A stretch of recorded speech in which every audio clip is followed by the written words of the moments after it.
Some of the biggest black celebrities who ever lived were hiding bodies that the world was never supposed to see. Some appeared in the horror movies you watched and you didn't recognize them. Others tried to destroy the parts of themselves they hated, and for a few of them it eventually killed them. Nike did me an Ayana Williams. They customized my own 6-figure gloves. Called it Perfect Fit. These are 25 black celebrities with the weirdest body parts you've ever seen. Abdullah the Butcher. His real name is Lawrence Shreve. He grew up poor in Windsor, Ontario, one of 10 kids crammed into a small house. At 17, a wrestling promoter spotted him, 6 feet tall, 360 pounds, and gave him a character to play. An evil Arabian sadist, who spoke no English and had to be restrained by handlers just to get him to the ring, seemed to revel in causing pain. Abdullah the Butcher, relentless! One of the most sadistic! His intention was clearly to hurt people. That was how he became Abdullah the Butcher. The character required blood. Lots of it. Before every match, Abdullah would take a small razor blade and drag it across his own forehead to open up a cut so the crowd could watch him bleed. He did this for over 50 years, night after night, city after city. The wounds would close between matches. Then scar tissue would build on top of old scar tissue. Then the skin stopped closing properly at all. Today the scars are so deep, so wide, so layered on top of each other that they formed permanent grooves in his skull. He didn't just cut himself, he cut other people too, sometimes without asking. One wrestler described walking past Abdullah at ringside when Abdullah grabbed him by the hair, put an arm around his throat, and sliced his forehead open. Then whispered in his ear, "Sell it, kid. Sell it." The man still has the scar. In 2007, Abdullah used the same blade on his own forehead and then used it on a younger wrestler named Devin Nicholson without telling him it had already touched his blood. Abdullah had hepatitis C, a virus that attacks the liver and can cause liver failure. Nicholson tested positive 2 years later. WWE had just offered him a contract. They took it back. Nicholson sued. A Canadian court found that both men carried the exact same rare strain of the virus, making it almost impossible he got it anywhere else. Abdullah was ordered to pay $2.3 million in damages. He never paid it. He didn't have it. He was still wrestling independent shows into his 70s to pay the bills. Abdullah the Butcher currently lives in Atlanta. He runs a restaurant called Abby's House of Ribs and Chinese food. The grooves in his forehead are still there. They will be there until he dies. Mikel Ruffinelli, the woman who outgrew everything. Mikel Ruffinelli cannot fit through a standard doorway or a regular car. She cannot sit in a normal chair without it collapsing under her. She has to fly with 2 seats booked side by side just to travel anywhere. She is 5 feet 4 inches tall, and her hips measure 8 feet around. Not her waist, her hips. That is wider than most front doors. She was not always this way. As a teenager, she was athletic and weighed 140 pounds. Her hips were larger than average even then, a trait that runs in her family, but nothing that turned heads. Then at 22, she had her first child, Andrew, and her body changed. She gained 56 pounds, and every single pound went straight to her hips. Just her hips. Nobody could explain why. Then she had 3 more children: Destiny, Autumn, and Justice. Each pregnancy pushed her hips wider. Doctors believe she may have an advanced stage of a condition called lipedema, a disorder where fat tissue accumulates abnormally in the lower body and cannot be lost through diet or exercise no matter what the person does. She eats around 5,000 calories a day.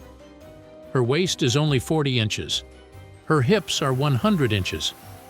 The difference between those 2 numbers is what makes people stop walking when they see her on the street. She drives a truck because no regular car fits her frame. She uses a reinforced chair at home because regular ones break. Her husband Reggie, who has been with her for over 10 years, jokes that he needs a license to operate heavy machinery. She laughed when she first heard that line. She still laughs at it. She has no interest in losing weight. She says she has no health problems. She says men prefer curves. She has learned to love her body, and she is not going back. Bolaji Badejo, the man inside the monster. One night in 1977, a Nigerian graphic design student walked into a pub in London's West End in order to drink. He was just trying to relax. He had no idea a casting agent sitting across the room was staring at him like he'd just seen a ghost. The agent's name was Peter Archer. He had spent weeks searching for someone to play the creature in Ridley Scott's new science fiction film. The creature had to look impossible, limbs too long to be human, a body so wrong it couldn't possibly have a man inside it. And then Bolaji Badejo walked through the door. Badejo was nearly 7 feet tall. His arms and legs were so thin and so long that people stared at him in the street. He had sickle cell anemia, a blood disease he had carried since childhood that attacks the body from the inside, breaking down red blood cells and causing pain, fatigue, and organ damage over time. Ridley Scott took one look at him and said he'd found his alien. Badejo had never acted a day in his life. He was a student, but he took Tai Chi classes and spent months rehearsing a specific way of moving, slow, deliberate, gliding across the floor like something that didn't need to rush because nothing could stop it anyway. The suit he wore was made of latex and coated in KY jelly to look like it was dripping. It could only be worn for about 15 minutes at a time before the heat inside became unbearable. The set of the spaceship was only 6 foot 7 inches high. Badejo was 7 feet tall. He spent 4 months crouching, contorting, and crawling through corridors that were built for people half his size. The film made over $100 million.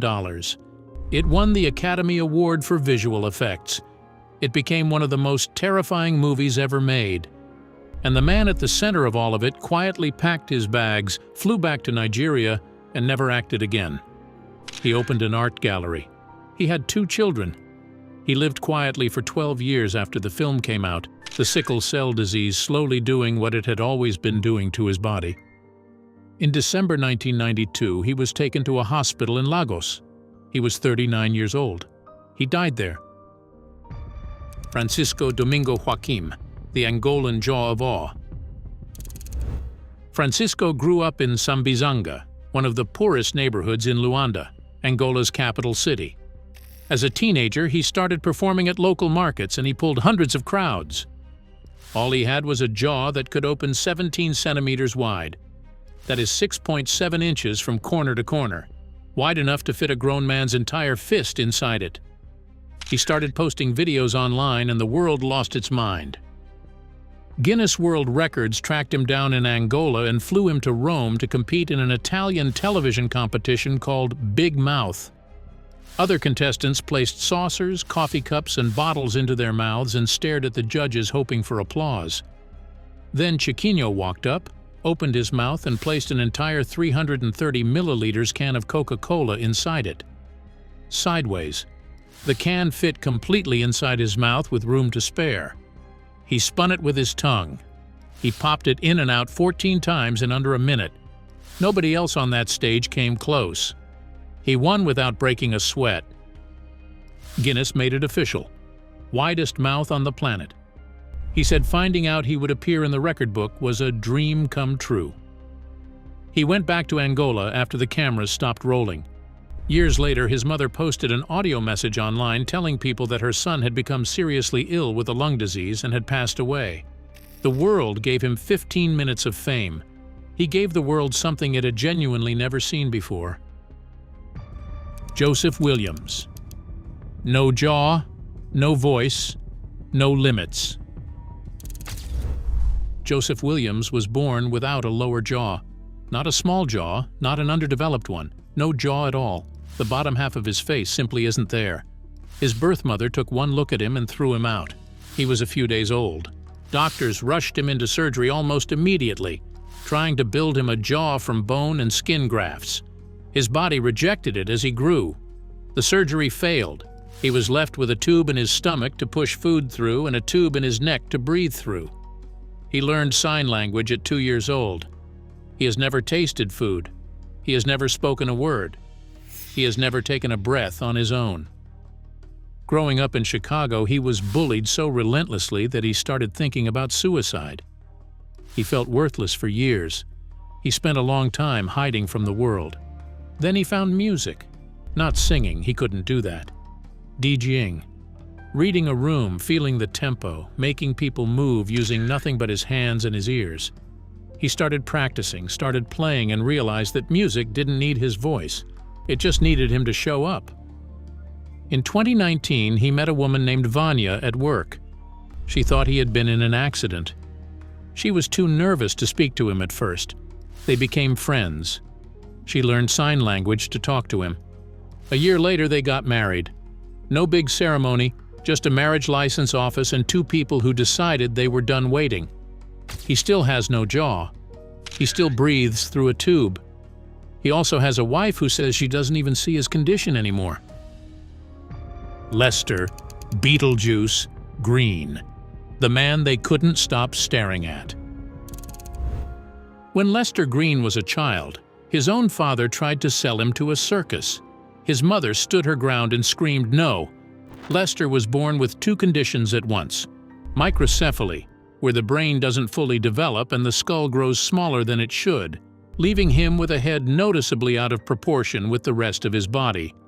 And dwarfism, which stopped him at 4'3".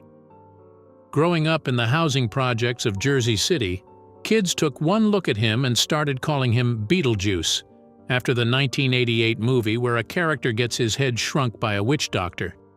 They meant it as a weapon. He picked it up and kept it.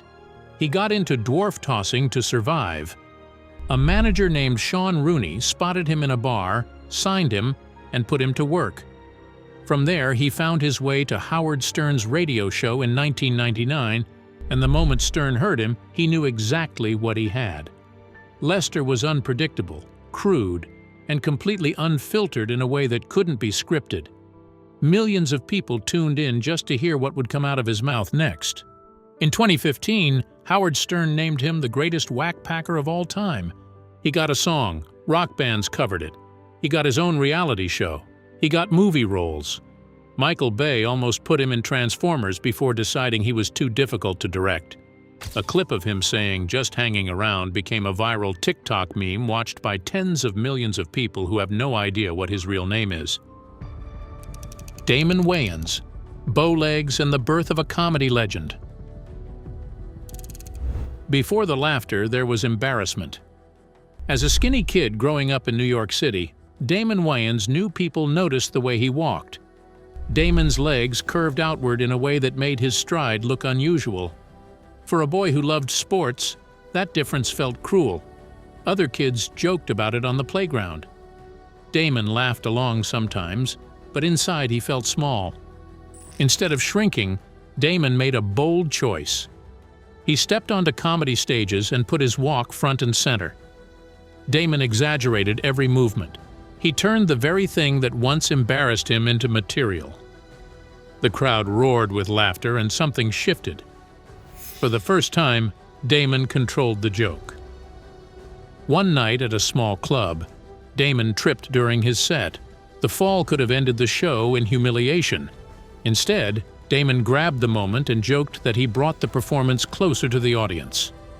The room exploded with applause. That recovery taught Damon that confidence could transform any weakness. From there, Damon built a career in television and film. The bowlegs never disappeared, but the shame did. Damon proved that laughter can turn insecurity into power. Dizzy Gillespie, the man whose face tried to explode every night. Every time Dizzy Gillespie put his trumpet to his lips, something happened to his face that made people stop breathing. His cheeks didn't just puff out the way a normal trumpet player would. They expanded outward from both sides of his face like two fists were pushing from inside his skull trying to get out. His neck swelled like a bullfrog. The skin stretched so tight it looked like it was about to split open. And then he'd lower the horn, and his face would go back to normal. And then he'd play again, and the whole thing would happen all over again. The medical community eventually gave it a name, Gillespie's pouches. It happened because he taught himself to play trumpet with no formal training, which meant nobody ever corrected his technique. Decades of blowing at extreme pressure the wrong way stretched and weakened the muscles in his cheeks and jaw until they stopped being able to contain the air at all. On top of that, doctors believe he was born with abnormally large air sacs sitting right next to his larynx. Humans are not supposed to have these.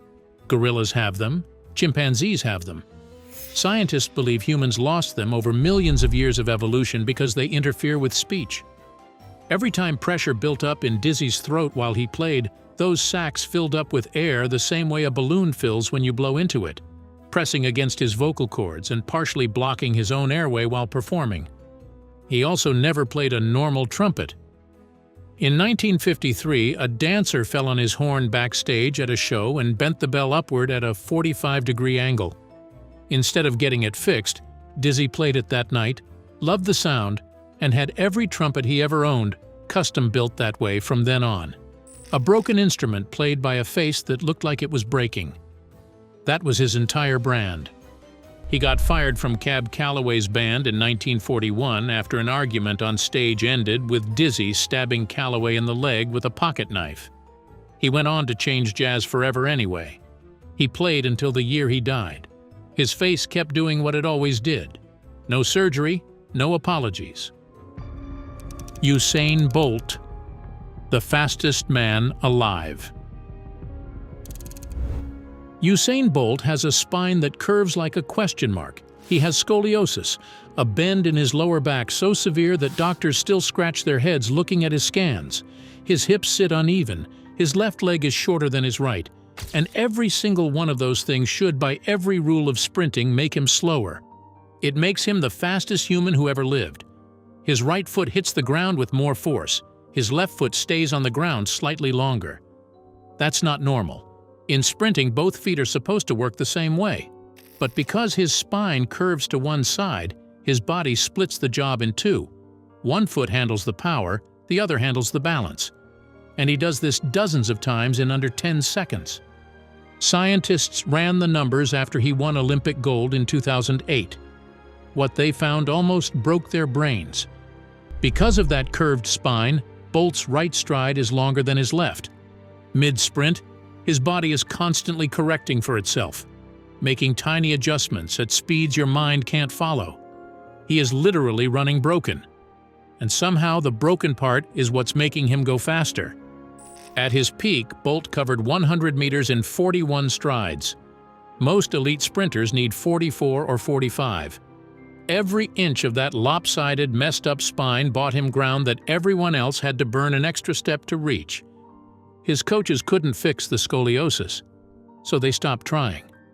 They built everything around a body that had no business being the best in the world, and then watched it become exactly that.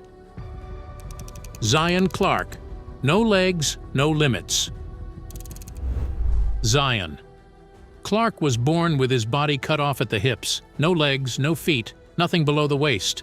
A condition called caudal regression syndrome, so rare it affects just 1 in every 100,000 births. His birth mother was on drugs throughout the entire pregnancy. He came into the world with practically every party drug in his system. And then she gave him up. He bounced through foster home after foster home, more than 30 of them. He was bullied. He was starved. He was shoved into lockers and beaten up. It got bad enough that he started having suicidal thoughts. He spent the first 17 years of his life like that. Then one day, he walked into a new school in Massillon, Ohio, and someone pointed him toward a wrestling mat. Nobody had a plan for him.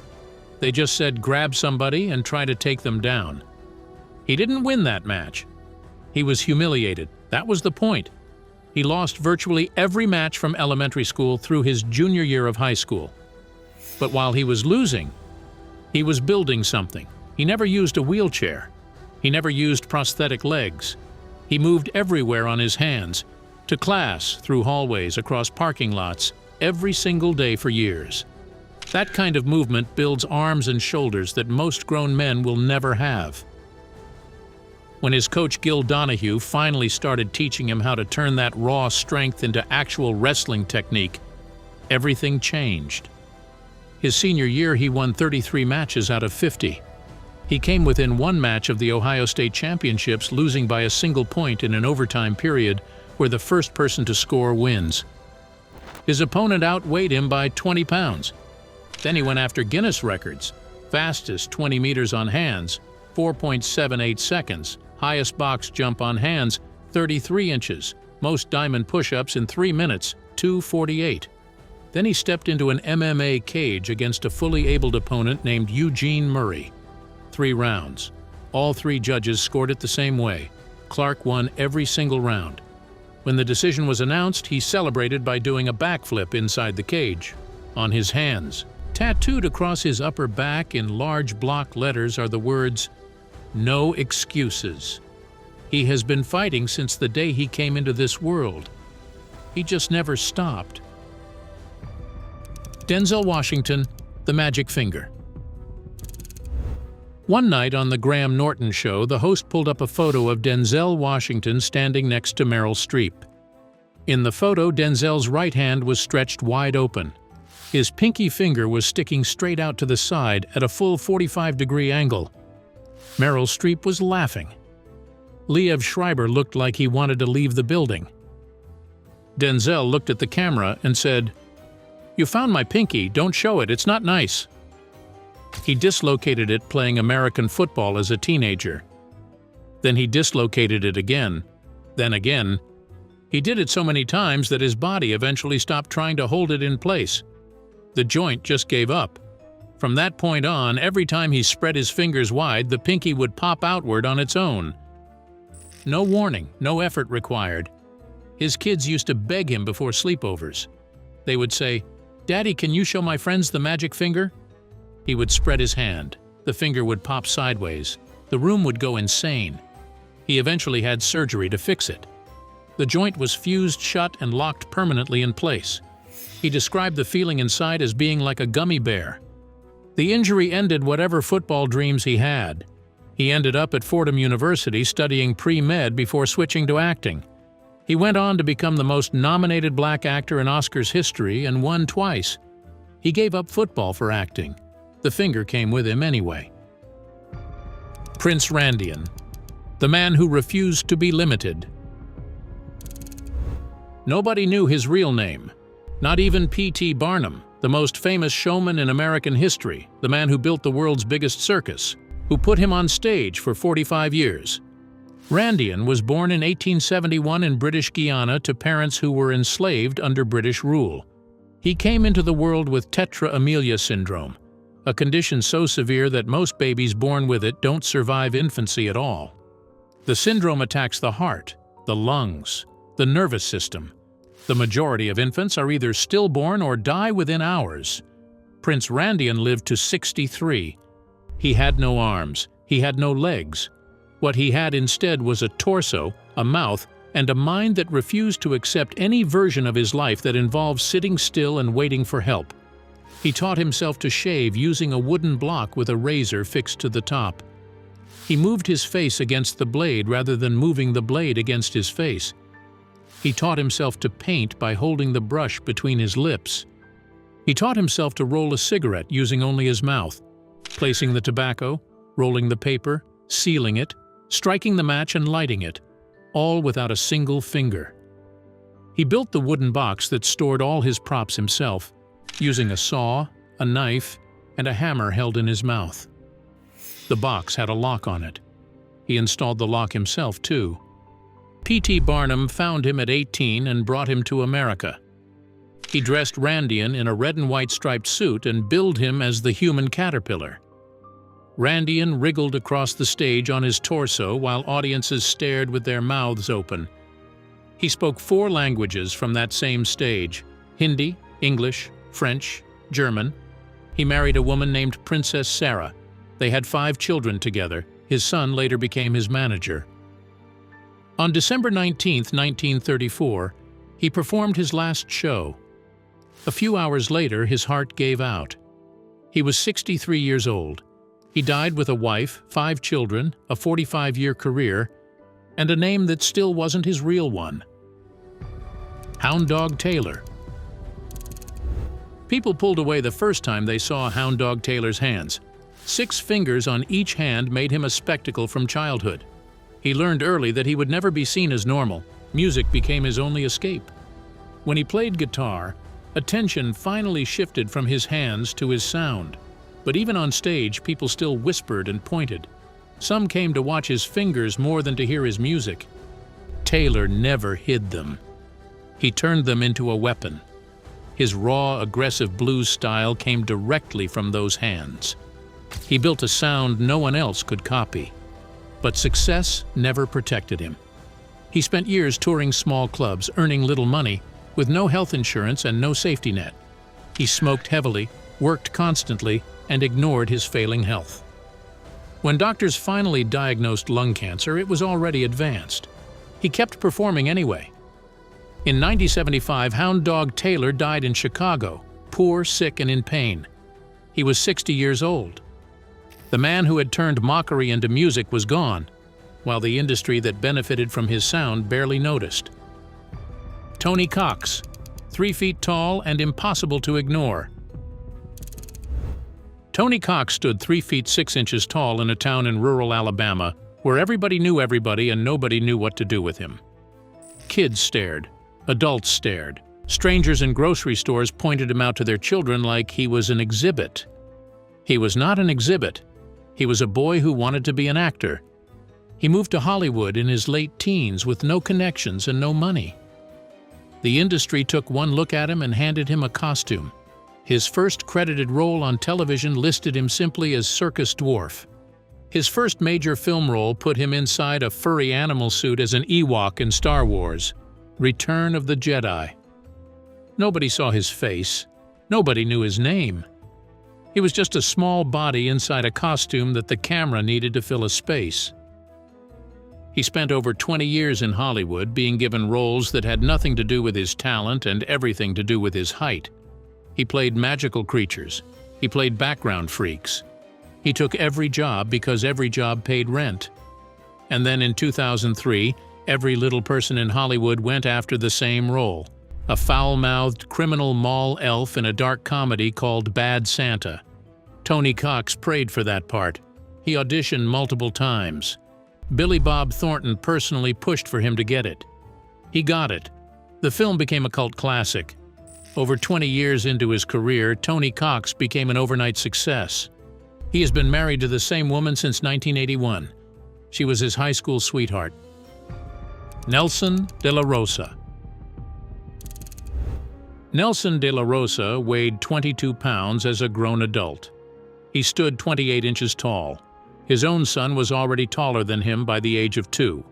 He was born in a small village near Santo Domingo in the Dominican Republic with a condition called Seckle syndrome, a rare disorder that locks the body into the size of a toddler and never lets it grow. He left school after the 3rd grade. He grew up performing on street corners and in freak shows just to survive because there was no other option available to a man his size in the Dominican Republic in the 1970s. His first film role put him inside a tiny cage. The movie was called Rat Man. He played the rat. Nobody saw that coming as the beginning of a career, but that is exactly what it was. In 1996, he landed a role in The Island of Dr. Moreau alongside Marlon Brando, one of the most famous actors who ever lived. They shared scenes together. Brando reportedly adored him. That role is widely believed to have inspired the character Mini-Me in Austin Powers and the character Kevin in South Park. Nelson de la Rosa never received a cent from either of those productions. Then he became the good luck charm of the Boston Red Sox, one of the most famous baseball teams in American history. Their star pitcher Pedro Martinez, a fellow Dominican who had grown up poor just like Nelson, spotted him at a public event in the Dominican Republic and became obsessed with the idea of bringing him to America. He flew Nelson out personally and walked him into the Red Sox clubhouse during the 2004 playoffs. The players loved him. They carried him around the locker room on their shoulders. Pedro Martinez brought him to every single playoff game and refused to leave him behind. The Red Sox had not won the World Series in 86 years. People called it the curse of the Bambino, a jinx so stubborn that 4 generations of fans had lived and died without seeing their team win. But Nelson changed that. He did not do anything specific. He just showed up, sat in the dugout, and watched. The players believed his presence was enough. The curse ended. They won. He died in 2006 at 38 years old. He left behind a wife and a son who had outgrown him before he could walk. Diandra Forrest, the woman who looked like nobody else. Diandra Forrest was born black. Both her parents were black. Her 4 siblings were black. But when she came out, her skin was white, her hair was blonde, and her eyes were green. Her own neighbors asked her older brother if she was adopted. She was not adopted. She just had albinism. Growing up in the Bronx, kids called her Snow White. They asked her why she was so white. They laughed at her on the subway. She also had a condition called nystagmus, where the eyes move back and forth involuntarily on their own, which meant she could not always control where her gaze landed. She transferred to a private school just to escape the bullying. At 18, she walked past a photographer on the street who stopped her and asked if she had ever considered modeling. She said she had. He took her photo and walked her into Elite Models New York. By the following month, she was on the runway at European Fashion Week. She became the first woman with albinism ever signed to a major modeling agency. Then she became the first to front a national beauty campaign for a major brand. Then she appeared in Beyoncé's Pretty Hurts video. Then Kanye West's Power. Then the cover of Ebony magazine. Then she learned that in Tanzania and across East Africa, people with albinism were being murdered by witch doctors who sold their limbs as good luck charms. She flew to Johannesburg for Africa Fashion Week specifically to change that. She started working with a charity that built safe houses for children with albinism in Tanzania. She named the campaign she created Beyond My Skin. Wilma Rudolph, the woman who taught herself to walk twice. Wilma Rudolph was the 20th of 22 children. She was born weighing 4.5 pounds in a house so poor her mother worked 6 days a week as a maid just to keep the family fed. Before she turned 5 years old, she had already survived double pneumonia, scarlet fever, and whooping cough. Then polio attacked her left leg and paralyzed it completely. Her doctor looked at her mother and said Wilma would never walk again. Her mother refused to accept that. She took Wilma on a 90-minute bus ride every single week to see the only doctor in segregated Tennessee willing to treat a black child. Her siblings took turns massaging her paralyzed leg every day, multiple times a day, for years. At 6 years old, Wilma could hop on one leg. At 8, she could shuffle around in a metal leg brace. At 11, her mother came outside and found her playing basketball in the yard. The brace was sitting on the porch. Wilma had taken it off herself. At 16, she went to the 1956 Olympics in Melbourne and won a bronze medal. 4 years later, she walked into the 1960 Rome Olympics and did something nobody had ever done. She won 3 gold medals in a single games: the 100 meters, the 200 meters, the 4x100 relay. She broke the world record in every single one. The European press called her the Black Gazelle. She came home to a parade in her hometown of Clarksville, Tennessee. When she found out the event was segregated, she refused to attend. The city backed down.